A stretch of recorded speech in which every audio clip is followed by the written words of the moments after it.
Ngapain kita bermasalah? Kadang ada orang itu yang benar-benar suka sama konflik loh. Iya, namanya juga orang berbeda-beda ya. Ada yang suka dengan konflik, ada yang suka adem dengan ayem loh jinawi. Ada mayem loh jinawi lah. Pasti memacu. Lu kenapa sih Lex nggak berhenti cari masalah gitu? Padahal gua itu termasuk orang yang sumbu pendek. Ya. Dan minta solusi Dia secepatnya. malu sendiri, Lex. Malu sendiri. Kalau orang ini mau tabayun gitu ya. Iya. Akhirnya di berapa hari ke depan ya kita sudah menginjak ke tahun 2023 ya. Iya, dan tahun depannya lagi 2024. Apaan sih gak jelas banget. 2024 bentar lagi di 2025. It means kita udah nambah waktu ya. Iya. Kita harus lebih banyak bersyukur. Iya kan? Iya dong, harus banyak-banyak bersyukur dong. Iyalah. Kita sudah kayaknya kita harus recap ya, apa aja pencapaian kita, apa aja yang udah kita lakuin ya. Iya. Ya banyak sih yang kita lakuin. Apa aja yang unfaedah. Iya, unfaedah yang kita lakukan di akhir tahun ini gitu ya. Iya, harusnya kita lebih banyak melakukan kegiatan-kegiatan yang positif lah ya. Iya, betul. Daripada percuma tak berguna. Percuma dan tak berguna. Apalagi menimbulkan masalah-masalah ataupun konflik.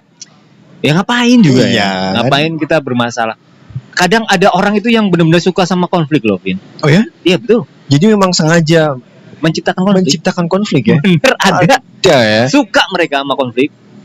Entah kenapa, apa yang diharapkan dari mereka. Berarti itu semacam dibuat kayak yang manajemen konflik gitu gak sih? Oh iya, kalau manajemen konflik itu pas banget dengan tema kita di 3 bulan bersuara ya 2022. Oke. Ya, tema kita pada episode kali ini adalah politik ya. Politik yang kita ambil judul manajemen konflik. Dan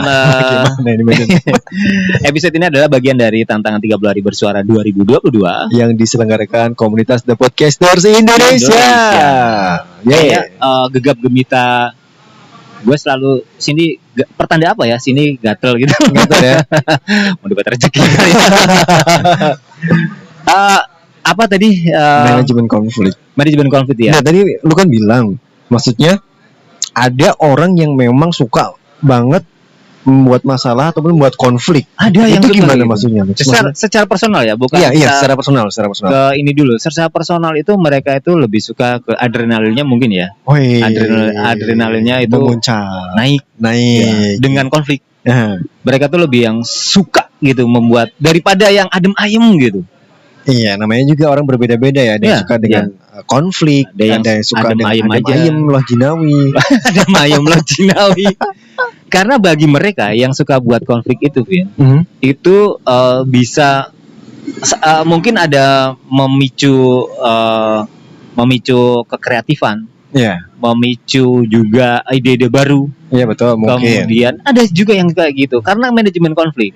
Karena di dalam benak mereka kalau biasa-biasa aja mah mainstream gitu. Iya, mainstream banget biasa aja. Ya karena mungkin karena dia suka melakukan membuat sebuah konflik, jadi bisa belajar dari permasalahan atau konflik tersebut, menggali permasalahan. Betul. Iya kan, salah satunya mungkin ya. Salah satunya itu. Mungkin kayak gua kan suka yang bakar rokok gitu. Agak konflik nih. Agak konflik ya. Iya, sebenarnya lagi itu tepi jurang. Kalau gue dulu ngerasa bahwa gue itu public enemy, Vin. Oh ya? Gue itu public enemy. Elunya aja mungkin kali ya? Ya, maksud gue gini. Orang, lu tahu kan ngelihat profil gue seperti apa? Yes. Kan orang yang sudah nggak demen aja ngelihat. Gue ngerasa orang itu sudah nggak demen ngelihat gue. Entah anda itu di benak anda iya. Tapi gue merasa membenarkan apa yang anda pikirkan gitu. Iya. Nah makanya gue melabeli diri gue sendiri sebagai public enemy. Public enemy ya? Ya, public enemy. Gue itu public enemy. Dan gue berharap bahwa gue masih bersyukur gue jadi public enemy gitu, Vin. Iya? Karena gue memberikan ladang amal ibadah buat anda semua. Biasa ini. Karena gue dianggap public enemy. Public enemy ya? Tapi gue ngerasa enggak gitu. Mungkin itu buat apa sih buat teman-teman lu yang kenal lu cuma setengah-setengah aja, Lek?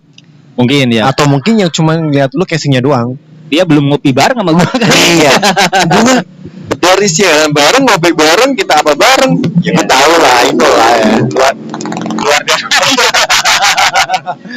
Ya gitu, manajemen konflik itu kadang orang tadi gue bilang ya ada memacu kreativitas dari menggali permasalahan-permasalahan. Yes, gue setuju kalau itu yang menggali permasalahan-permasalahan karena dia menciptakan konflik agar konflik itu bagaimana caranya biar cepat selesai. Ya kan? Ya betul. Memang Vin kalau ada orang yang adem-adem aja ngelihat orang yang suka konflik itu pasti pandangannya beda.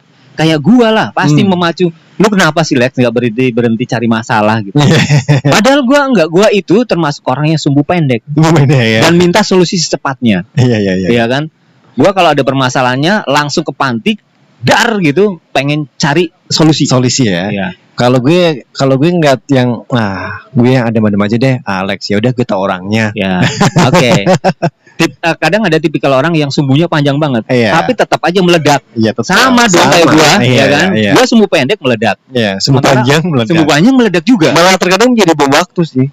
Iya, entah nunggu kapan aja meledaknya. Iya, betul, gitu kan? betul. Ya sama aja. Jadi buat Anda yang suka memendam perasaan Anda, itu sama akan meledaknya. Tapi meledaknya waktu yang berbeda. Iya. Yang sumbu panjangnya lebih lama, sumbu pendek ya hari itu juga harus selesai. Iya. Karena minta solusi juga. Iya. Gitu. Nggak jauh beda halnya kalau ketika kita melihat ada satu organisasi, instansi yang penuh dengan konflik ya. Nah, penuh dengan konflik itu dalam arti mereka itu sengaja dibikin konflik manajemen atau memang ada konflik aja di situ. Dan di situ pasti ada yang namanya sebuah Lex? Pemicu mungkin ya untuk dijadikan konflik ya. Iya. Karena di dalam sebuah organisasi maupun instansi atau perusahaan itu mereka butuh manajemen konflik. Contoh di perusahaan yang notabene stuck aja untuk oplah produksi, mereka akan bikin manajemen konflik. Contoh. Bagaimana mereka menaikkan value produksinya? Value ya kan? Jauh ya. Ya. Mereka akan menaikkan value produksinya dengan manajemen konflik. Mereka akan bagi dua belah pihak untuk dipacu supaya mereka memproduksi lebih banyak. Oke, jadi dibagi dua, sudut biru, sudut merah gitu ya. Iya, betul. Mereka akan bikin konflik supaya membuat kompetisi antar mereka. Agar apa sih maksud dan tujuannya? Mungkin lebih termotivasi kah? Lebih ke dua-duanya biar saling terpacu, untuk produksi gitu ya. Persaingan ya berarti ya. Persaingan. Ujung-ujungnya juga perusahaannya happy. Iya. Iya kan? Terkadang sampai yang bawahnya mungkin tebok gitu. Ya, sampai yang tombok ya. Ya kadang manajemen konflik diperlukan. Iya betul. Kadang konflik itu juga tercipta sendiri. Contoh di organisasi. Oh iya. Di organisasi. Di organisasi memang kayaknya sering ada konflik. Ada konflik. Kalau di sebuah perusahaan, instansi kan mungkin itu memang sengaja dibuat ya oleh atasan ataupun oleh owner ataupun oleh siapapun ya. Tapi ketika kita berpindah ke organisasi, nah itu kadang memang menjadi sebuah manajemen konflik yang memang tercipta sendiri. Iya. Karena mungkin ada persaingan. Iya. Ya kan? Karena mungkin banyak. banyak. Konflik yang ada di organisasi ataupun apa dan lainnya itu banyak. Iya. Kalau di organisasi kebanyakan cenderung untuk konfliknya itu apa sih yang mereka jadiin konflik gitu? Lebih ke mungkin dari awalnya yang pertama tuh hasad, like. Iya. Pertama hasad, karena hasad itu satu profesi. Iya. Nah, dari hasad itu timbullah, semisal kita satu organisasi nih. Gue hasad nih sama lu nih, karena lu lebih karir lu lebih di organisasi lebih oke. Dan akhirnya gue menciptakan konflik dong. Iya. Membuat konflik dong di dalamnya. Betul. Nah, agar siapa nanti mungkin yang terpilih salah satunya. Seperti itu. Kurang lebihnya seperti itu, Lex. Jadi lebih ke semuanya pingin nampil kalau gue. Iya, betul. Di sebuah organisasi itu gesekan antar personal lebih tinggi ya. Iya, betul. Lebih tinggi karena hasrat untuk naik ke jabatan mungkin, posisi ya kan. Itu lebih yang itu sih. Itu yang jadi tercipta konfliknya itu. Di dalam konflik manajemen yang dia secara personal ciptakan itu kan ada intrik-intrik politik yang kan? Itu betul. Dia. Makanya politik dalam arti politik organisasi. Iya, bukan politik yang sebenarnya. Bukan politik sebenarnya. Tapi itu mencerminkan politik yang sebenarnya. Saling tinju meninju. Itu yang terjadi sebenarnya. Kan? Bukan cuma hanya di organisasi. Di kenyataannya juga sama sebenarnya, ya kan? Iya, tapi bohong kayak gitu. Tapi iya. Tapi iya. Iya. Konflik-konflik yang diciptakan itu ada unsur-unsur politiknya lah ya. Iya. Hasut menghasut. Iya pasti ada. Hasut menghasut gitu ya. Walaupun pada akhirnya tabayun itu, oh ya, gua salah ternyata, gitu kan? Tapi terkadang kalau memang si orang ini sudah memegang kekeh teguh dengan kepercayaannya itu yang tidak mau tabayun, akhirnya juga yang akhirnya malu sendiri lah. Kalau orang ini mau tabayun gitu ya. Yeah. Akhirnya malu sendiri karena masih yang melekat kuat gitu loh. Iya betul dengan pendapatnya atau dan sebagainya. Masih bersikukuh dengan pendapatnya. Iya. Itu bisa terbukti mungkin dengan tabayun, akhirnya dia tahu dong akhirnya walaupun ternyata gue salah gitu kan. Tapi jarang banget orang yang mengakui kesalahannya, Lex. Nah ini yang gue sekarang lagi. Ini juga masalah juga sebenarnya. Iya. Sekarang yang lagi gue dalam benak gue. Nah apa ini? Sekarang itu Vin, kata maaf itu sudah hilang dengan kata baper. Wah. Ya, misal nih.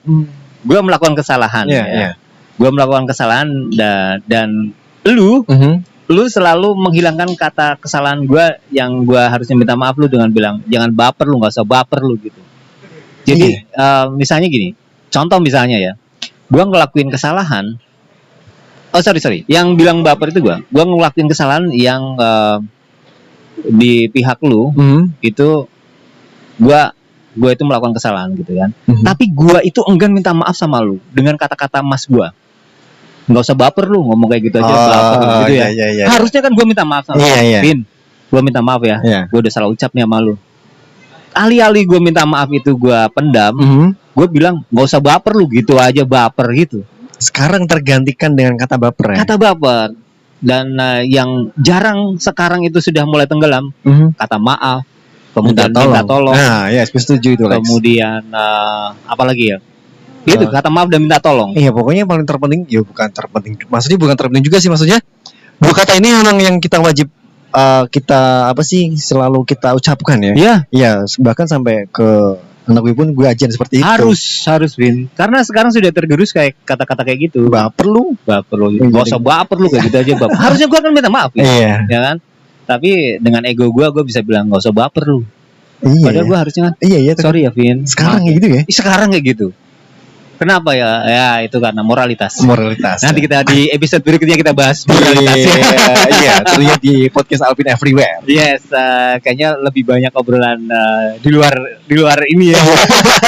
Tapi sih kita asik aja ya. Ya, enjoy aja. Dan ternyata memang manajemen konflik itu perlu ya. Iya, perlu diciptakan ya. Perlu diciptakan. Betul. Gue setuju sih kalau itu sih. Ya, balik lagi. Kalau memang sudah suasananya kondusif, adem ayem ya. Ngapain? Iya. Ada orang kan kayak gitu ya. Iya. Cuman kalau kita yang tipe kalau lo yang adem ayem aja gitu kan, ya udah. Ntar bakal selesai sendiri. Asal bapak suka. Jadi yuk kita udahan yuk. Kita udahan. Nanti kita lanjut lagi di episode berikutnya di podcast Alvin Everywhere. Gue Alex Dirmain. Dino Herdian. Kita pamit. Bye bye.